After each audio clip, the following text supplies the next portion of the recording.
الأيام الأخيرة سماء الجيزة تحولت لمسرح مفتوح للتاريخ والفن. بروفات افتتاح المتحف المصري الكبير بدأت رسمياً، وشهدت استخدام أحدث تقنيات الإضاءة والمؤثرات البصرية والصوتية استعداداً للحدث الأضخم في تاريخ الثقافة والسياحة في مصر.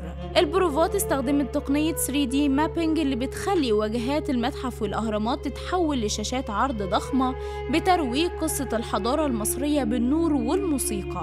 وخلال التجارب ظهرت مؤثرات ضوئية على شكل قناع توت عنخ آمون تضيء سماء الجيزة، مشهد خلى الناس تتكلم على السوشيال ميديا عن الملك الذهبي اللي بيعود من جديد ليعلن ميلاد المتحف للعالم. المؤثرات السمعية اعتمدت على تجسيد الأصوات القديمة والمعزوفات المصرية الفرعونية بتوزيعات حديثة، مع مؤثرات بصرية بتصور مراحل بناء الأهرامات ونقل المومياوات وصورا رقمية للملوك العظام زي رمسيس الثاني وحور محب وأمنحتب الثالث.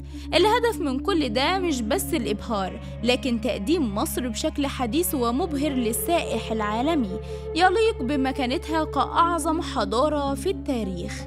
وبحسب مصادر من فريق التنظيم، العرض الرسمي في الافتتاح هيضم موسيقيين عالميين ومؤثرات ضوئية تمتد من المتحف لحد الأهرامات، فعرض هو الأول من نوعه في العالم. كل ده مجرد بروفات. تقدر تتخيل شكل الافتتاح الحقيقي هيكون عامل ازاي؟